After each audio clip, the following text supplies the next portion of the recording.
नाजरीन, हज़रत अमीर माविया रज़ी अल्लाह ताला अन्हु की वफ़ात के बाद 20 हिजरी में यजीद तख्त नशीं हुआ।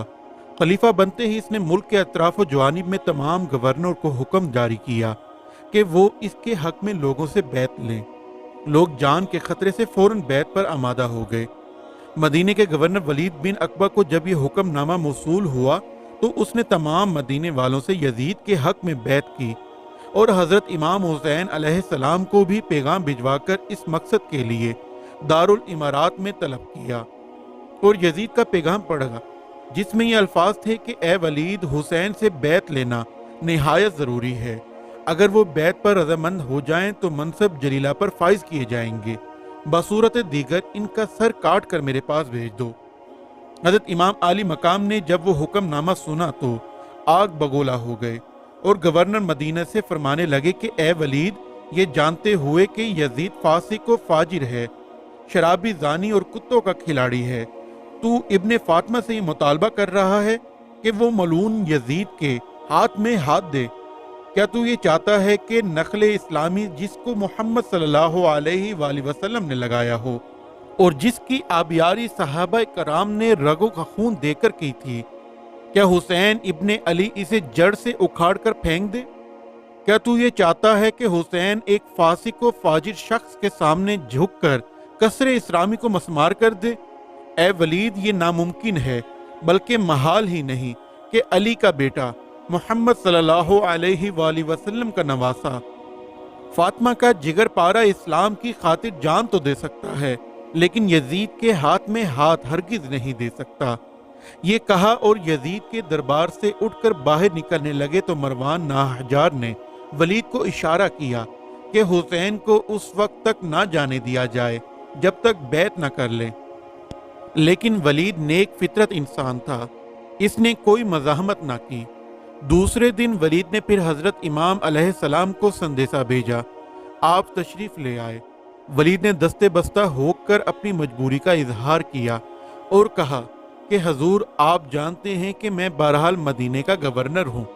खलीफा वक्त के हुक्मनामे को अमली जामा पहनाना मेरा फर्ज है, वो मिसालहत से हो या मुनाफिकत से। आपसे मेरी आजिज़ाना इल्तमास है कि आप अगर बैत करना नहीं चाहते तो रात के अंधेरे में किसी और जगह तशरीफ ले जाएं, ताकि मैं यजीद को ये कह सकूं कि हुसैन चूंकि मेरे इलाके से हिजरत कर चुके हैं, इसलिए इनसे बैत लेना मेरे दायरे इख्तियार से बाहर है। ए नवासे रसूल, मैं ये नहीं चाहता कि मेरे हाथ से अहले बैत रिसालत की तौहीन हो और रोज़े क़यामत नबी करीम सल्लल्लाहु अलैहि वसल्लम को मुंह दिखाने के काबिल ना रहूं। हज़रत इमाम आली मकाम ने एक लम्हा तवक्कुफ़ फरमाया और वलीद के मशवरे से इत्तफाक करते हुए फरमाया, ए वलीद, अगरचे मदीना रसूल को छोड़ना, जहां मेरे ननाए पाक और वालदा माजदा का हज़रत फातिमा रज़ी अल्लाह ताला अन्हु का रोज़ा है, मेरे लिए आसान नहीं, ताहम दीन हक्का की हिफाजत के लिए कुर्बानी भी देने को तैयार हूँ। ए वलीद, तू मुतमईन रह, कल का सूरज हुसैन को मदीने से बाहर तलू होगा। ये फरमाकर आप वहां से रुखसत हुए, सीधे घर तशरीफ लाए, तमाम घर वालों को जमा किए। चचाजाद भाई मुस्लिम बिन अकील, कासिम, अली अकबर और दूसरे तमाम औज़ा अकरबा को बुलाकर आपने फरमाया कि हालात इस कदर मखदूश हो चुके हैं कि हमें मदीना छोड़ना पड़ेगा। मेरे ख्याल में बेहतरी इसी में है कि हम यहाँ से हिजरत कर जाएं और मक्का मुकरमा चले जाएं। वो बैतुल हराम है। खुदाए पाक ने फरमाया है कि जो वहाँ दाखिल होगा उसे अमन नसीब होगा, इसलिए मुनासिब यही है कि सुबह का सूरज मदीने से बाहर ही तलू हो। तमाम अहबाब ने आपके हुक्म पर सर तस्लीम खम करते हुए अर्ज की कि जैसा आप बेहतर समझें। आपने हुक्म दिया कि रुखसत सफ़र बांध लो, इमानतें लौटा दो, कर्जे अदा कर दो, जिसे मिलना है मिल लो, मुमकिन है फिर यहाँ आना नसीब ना हो। अहले बैत की हिजरत की खबर आनन फानन मदीने में फैल गई। मदीने में सन्नाटा छा गया, गली कूचे वीरां नजर आने लगे। हर तरफ एक हू का आलम था। हर शख्स के चेहरे पर यज़मुर्दगी छा गई। दौरो दुरीवार आहजारी करने लगे, क्योंकि रसूलुल्लाह सल्लल्लाहु अलैहि वसल्लम के रोजे का मजावर दरबार, मुस्तफ़ा का झाड़ू कश, नाना की कब्र का मुहाफिज आज रोजे से जुदा हो रहा था। कौन आंख थी जो अश्क बार ना थी? کون سا دل تھا جو نگار نہ تھا، اور کون سا کلیجہ تھا جو منہ کو نہ آتا تھا۔ مدینے کے تمام چھوٹے بڑے اہل بیت کو آخری سلام دینے کے لیے عرض کی۔ کوئی آپ کو جانے سے روکتا، کوئی ساتھ جانے پر مصر ہوتا، کوئی جان نثاری کا یقین دلاتا۔ الغرض اسی عالم میں دن گزرا اور ناگن رات آئی، چاروں طرف گھور اندھیرے چھائے ہوئے۔ زمین کے ساتھ ساتھ آکاش بھی دشمن نظر آ رہا۔ کوئی دم ساز و غم گسار نہیں، کسی سے فسانہ دل کہیں۔ کون ہے جو سینے سے لگائے؟ لوگ آرام کی نیند سو رہے ہیں، لیکن دکھ درد کا مارا حسین ساری رات قدرت کی ستمکاری کا نظارہ کرنے لگا۔ مدینہ رخصت سے پہلے آپ نے حضرت محمد صلی اللہ علیہ وآلہ وسلم کے روزے مبارک پر حاضری دی، پھر اپنی ماں اور بھائی حضرت امام حسن رضی اللہ تعالی عنہ کی قبر پر حاضری دی، اور اپنی بیمار بیٹی سغرا فاطمہ کو نانی اماں ام المومنین حضرت ام سلمہ رضی اللہ تعالی عنہ کو سپرد کیا۔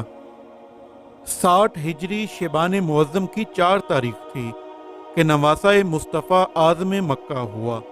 تمام عالم سو رہا تھا، لیکن آیت تطہیر کے وارث جاگ رہے تھے۔ سواریاں دروازے پر تھیں۔ سحری کا جانگزاں وقت تھا کہ جگرے گوشہ رسول فرزند بطول اپنے مختصر سے قافلے کے ہمراہ مدینے سے نکل پڑا۔ جوں جوں مدینہ منورہ دور ہوتا جا رہا تھا، آپ پیچھے مڑ مڑ کر گنبد خضرا کا دیدار کیے جا رہے تھے۔ آنکھیں خون کے آنسو رو رہی تھی، مگر اللہ تعالیٰ پر کامل یقین رکھنے والا ہمت باندھے چلا جا رہا تھا۔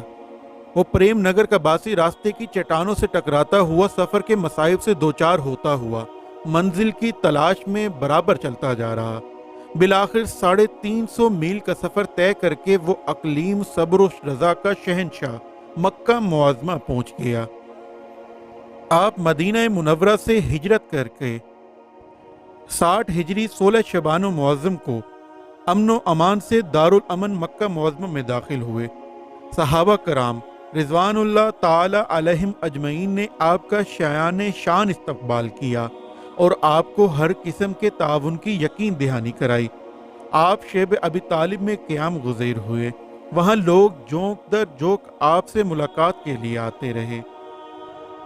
شعبان کے بعد رمضان مبارک، شوال اور ذیقعد یعنی 3.5 مہینے آپ نے بڑے سکون و اطمینان سے یہاں بسر کیے۔ اس دوران میں نہ تو یزید کی جانب سے کسی قسم کی مخالفت ہوئی اور نہ ہی آپ نے اس کی مخالفت میں کوئی اپنا اقدام کیا۔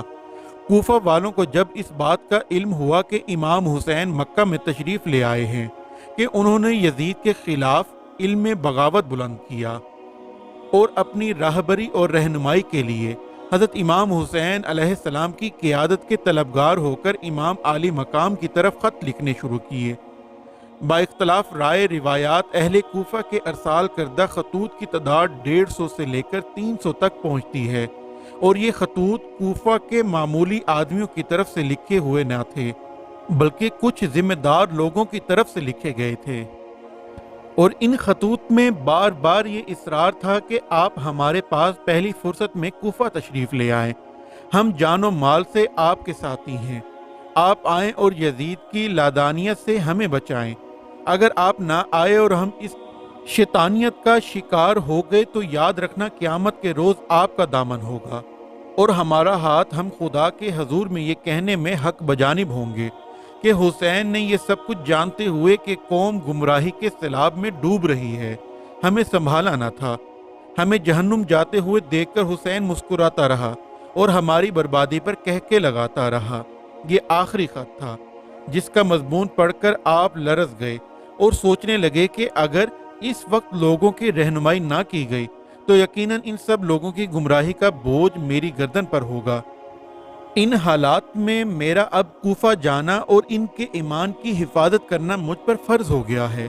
چنانچہ آپ نے کوفہ جانے کا موسم ارادہ کر لیا، تمام اہل بیت کو ساتھ چلنے کا حکم دیا۔ جب آپ اس ارادے کا صحابہ کرام کو علم ہوا تو سب نے متفقہ طور پر آپ کو کوفہ جانے سے منع کیا اور کہا کہ مشہور مقولہ ہے کہ کوفی لا یوفی، یعنی کوفے والے وفادار نہیں ہوتے، اس لیے آپ وہاں نہ جائیں۔ इन लोगों ने आपके वालिद माजिद हजरत अली करमुल्लाह वजह और आपके भाई हजरत हसन से जो कुछ किया था, क्या वो आपको याद नहीं?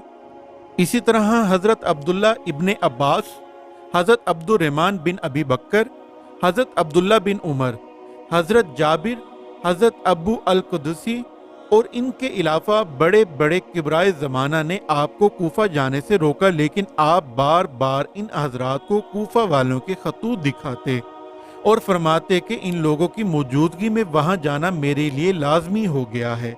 जब आपने किसी की ना मानी तो हजरत अब्दुल्ला बिन उमर ने दस बस्ता होकर अर्ज की कि हजूर अगर कूफा जाने का हतमी इरादा फरमा ही चुके हैं तो फिर भी मुनासिब है कि आप पहले अपना एक नाइब वहाँ रवाना करें, जो कि वहाँ जाकर हालात का जायजा ले और सूरत हाल अगर मुनासिब हो तो आपको बजरिया खत इतला दे। बसूरत दीगर आप हरगिज मक्का पाक से कदम न उठाएं। आपने हजरत अब्दुल्ला बिन उमर की तजवीज़ से इत्तफाक किया और इस अजीम काम के लिए अपने चचेरे भाई मुस्लिम बिन अकील को मुंतखब किया और उन्हें कूफा पहुंचने और वहां का जायजा लेकर तफसीली हालात लिख भेजने का भी हुक्म दिया। आपने अमायदीन कूफा के नाम एक खत यहाँ अल्फाज बदस्त हजरत इमाम मुस्लिम रवाना किया। ए कूफा वालों, तुमने मुझे बुलाने के लिए सैकड़ों खतूत अरसाल किए हैं और मैंने इनमें से किसी एक की तरफ भी इल्तफात ना किया, क्योंकि मैं अब अपनी ज़िंदगी बैतुल्ला शरीफ से दूर रहकर गुजारना नहीं चाहता। लेकिन अब कि तुम लोग यजीद की शिकायत लिखकर भेज रहे हो तो मैं इंशाअल्लाह अनकरीब कूफा आऊँगा। फ़िलहाल मैं अपने भाई मुस्लिम बिन अकील को अपना नाइब बनाकर भेज रहा हूँ। मेरे वहाँ पहुँचने तक यही कूफा मस्जिद में नमाज पढ़ाएंगे। जब हज़रत मुस्लिम बिन अकील कूफा रवाना हो गए तो उनके साथ जो कुछ हुआ उसकी वीडियो मैं पहले बना चुका हूँ और उसका लिंक डिस्क्रिप्शन में भी दे दूंगा, ताकि आपको इस पूरे वाक़ये की सही से रहनुमाई हो सके। आज की वीडियो का इख्तिताम इसी दुआ से करते हैं कि अल्लाह हमें अपनी अमान में रखे, हम पर अपना रहम फरमाए और हमारे वालिदैन का साया हमेशा हम पर सलामत रखे।